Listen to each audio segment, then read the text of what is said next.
ஆம், வணக்கம் நண்பர்களே. டுடே இன்னைக்கு நம்ம என்ன பார்க்க போகிறோம் அப்படின்னா, what is IPO? Title is IPO, initial public offering. கொஞ்சம் இடம் பத்திர சுக்கியில் எழுதிக்கிறேன். ஆஃபரிங்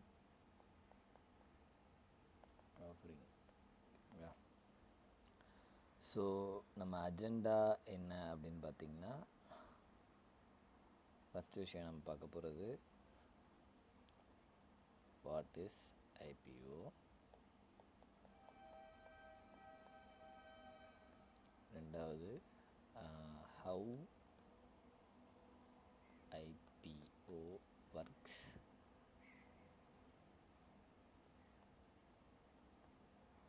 மூணாவது how to invest in IPO.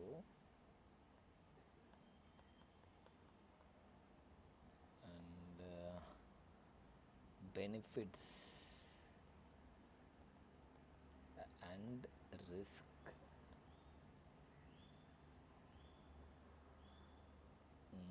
of investing in IPO. இதிலிருந்து ஐபிஓவில் இன்வெஸ்ட் பண்ணுறது மூலிமா பெனிஃபிட்ஸ் அண்ட் ரிஸ்க் என்ன இருக்குது அப்படின்ற மாதிரி பார்ப்போம். தென் இந்த வீடியோவை வந்து ஒரு சில tips for choosing an IPO.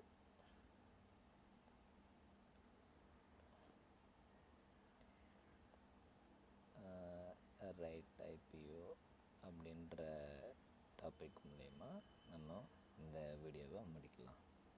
சரிங்களா? So first thing, what is IPO? IPO அப்படின்னா என்ன? ஸோ ஒரு கம்பெனி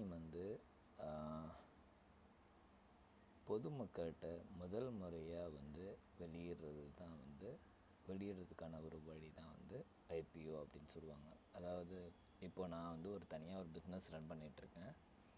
அதோட ஷேர்ஸ் அண்ட் அதில் பப்ளிக்காக நான் மாற்றுறதுக்கு ட்ரை பண்ணுறதுக்கான மெத்தட் தான் ஐபிஓ. ஸோ இது மாதிரி வரணுன்னா சில கண்டிஷன்ஸ் இருக்குது. ஃபார் எக்ஸாம்பிள், அவங்க ஆடிட்டிங் அது எல்லாமே ப்ராப்பராக மெயின்டைன் பண்ணியிருக்கணும். என்ன எவ்வளோ இன்வெஸ்ட் பண்ணியிருக்காங்க, என்ன வரவு செலவு கணக்கு, இது மாதிரியான திங்ஸ் எல்லாமே அவங்க மெயின்டைன் பண்ணிகிட்டு இருக்கணும். So meaning initial public offering.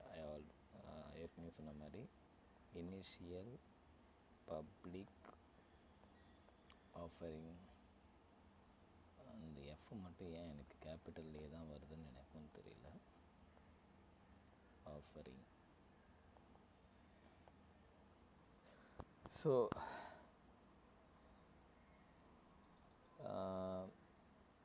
இப்போது என்னென்னா தான் சொன்ன மாதிரி ஒரு பிஸ்னஸ் இனிஷியலாக ஸ்டாக் மார்க்கெட்டுக்குள்ளே வரும்போது பார்த்திங்கன்னா ஒரு ஃபிக்ஸ்டு ரேட் ஆஃப் ப்ரைஸ் அவங்களே சில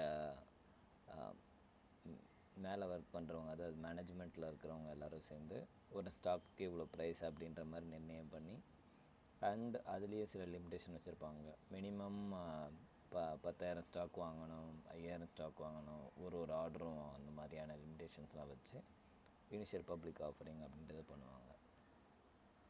so next thing how IPO works.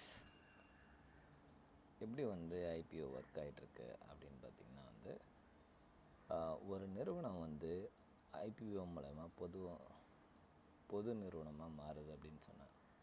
இங்கே இன்வெஸ்ட்மெண்ட் பேங்க்ஸ் பங்குகளை வெளியிடும் செயல்பாட்டுக்கு உதவுது. அதாவது பேங்க்ஸ் மூலயமா வந்து இந்த ப்ராசஸ் வந்து பெருசாக நமக்கு வந்து முக்கியம் இல்லை. பட் ஐபிஓன்ற ஒரு செக்ஷன் இருக்குது அப்படின்ற மாதிரி நீங்கள் தெரிஞ்சுக்கிட்டால் மட்டும் போதும். ஆக்சுவலாக வந்து நீங்கள் ஒரு ஸ்டாக் மார்க்கெட்டில் ஏற்கனவே இருக்கிற ஸ்டாக்லேயும் நீங்கள் இன்வெஸ்ட் பண்ணலாம். இல்லைனா புதுசாக தினமும் வந்து ஒரு லிஸ்ட் ஆஃப் ஸ்டாக்ஸ் வந்து பொது நிறுவனமாக அதாவது ஐபிஓவாக உள்ளே வரும். ஸோ அந்த இதுலேயும் நீங்கள் இன்வெஸ்ட் பண்ணலாம். ஓகேங்களா?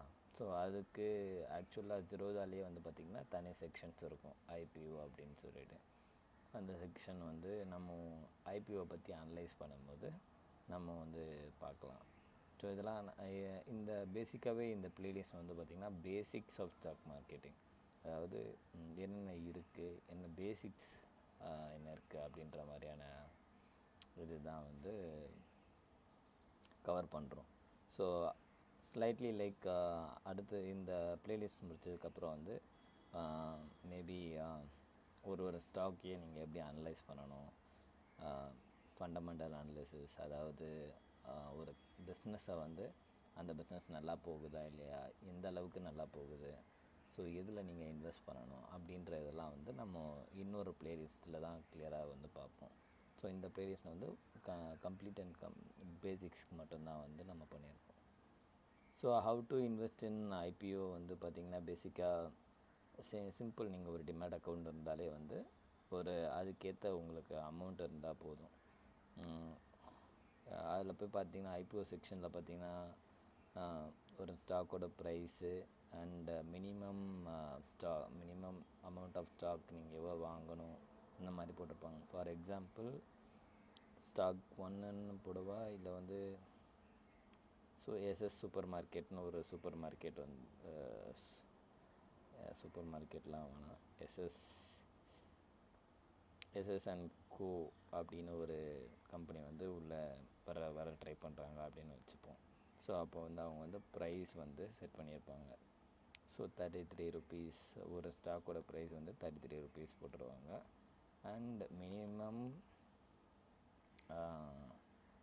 ஸ்டாக் டு பர்ச்சேஸ் அப்படின்ற மாதிரியான செக்ஷன் இருக்கும். இதில் வந்து ஒரு 100 ஸ்டாக் மினிமம் நீங்கள் வாங்கணும் அப்படின்ற மாதிரி இருக்கும். இல்லைன்னா வந்து மினிமம் இன்வெஸ்ட்மெண்ட் அப்படின்ற மாதிரி இருக்கும். இது ரெண்டுத்தில் புரோக்கர் வைஸ் மாறும்.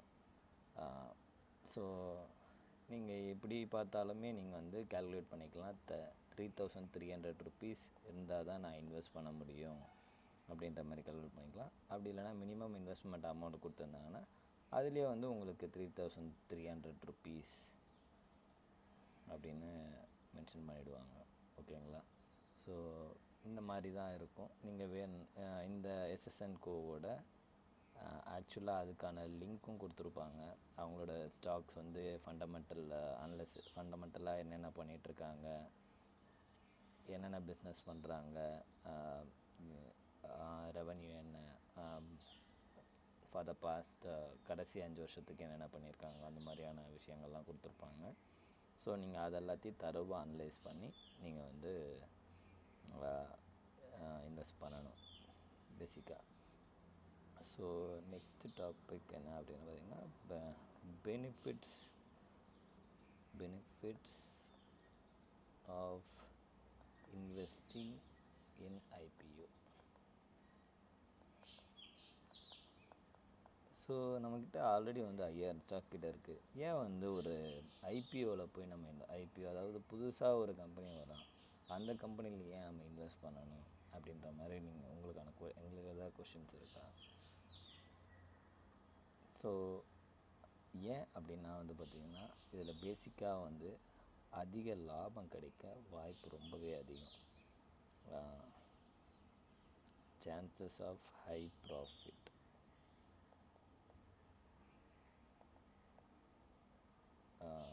அதிகம். ஓகேங்களா? ஹை ப்ராஃபிட் கிடைக்கிறதுக்கான சான்ஸ் அதிகம். ஆனால் ஒரு சில ரிஸ்க்கும் இருக்குது. Risk also high. ஓகேங்களா? ஏன்னா வந்து அந்த ஸ்டாக்கை பற்றி நீங்கள் ஒன்றுமே தெரியாமல் நேராக போய் அதில் வாங்கிட்டீங்க அப்படின்னா அது அந்த அடுத்த நாளே வந்து அது ஸ்டாக் மார்க்கெட்லேயே இல்லாமல் கூட போகலாம். ஸோ அந்த மாதிரியான ரிஸ்க்கும் இருக்குது. உங்களுக்கு எனிவேஸ் அந்த ஸ்டாக்கோட பேசிக் ப்ரைஸ் உங்களுக்கு உங்களோட டிமேட் அக்கௌண்ட்டுக்கு ரிட்டர்ன் ஆகிடும். ஓகேங்களா? ஸோ இதுதான் பேசிக்காக வந்து நீங்கள் பெனிஃபிட்ஸ் என்னென்னா உங்களுக்கு ப்ராஃபிட் கிடைக்கிறதுக்கான சான்ஸ் ரொம்பவே அதிகம். ஸோ அதனால தான் மோஸ்ட்லி வந்து நம்ம பார்ப்போம் ஃபர்தராக வந்து நம்ம அக்கௌண்ட் ஸ்டார்ட் பண்ணும்போது வந்து பார்த்திங்கன்னா என்னென்ன மாதிரியான ட்ரேடிங்ஸ்லாம் நம்ம பண்ண போகிறோம் அப்படின்னா வந்து ஒரு சைடில் வந்து பார்த்திங்கன்னா ஃபுல் அண்ட் ஃபுல் வந்து ஒரு 50% அமௌண்ட் வந்து பார்த்திங்கன்னா நம்ம ஏற்கனவே இருக்கிற ஸ்டாக்ஸில் தான் பண்ணுவோம். ஒரு 30% அமௌண்ட் வந்து பார்த்திங்கன்னா ஒரு ஐபிஓஸ் இந்த மாதிரியான இன்வெஸ்ட்மெண்ட்ஸ்லலாம் பண்ணுவோம். ஸோ அது வந்து நம்ம இன்வெஸ்ட் பண்ணும்போது டீட்டெயில்டாக பார்க்கலாம். So tips for choosing IPO is very simple.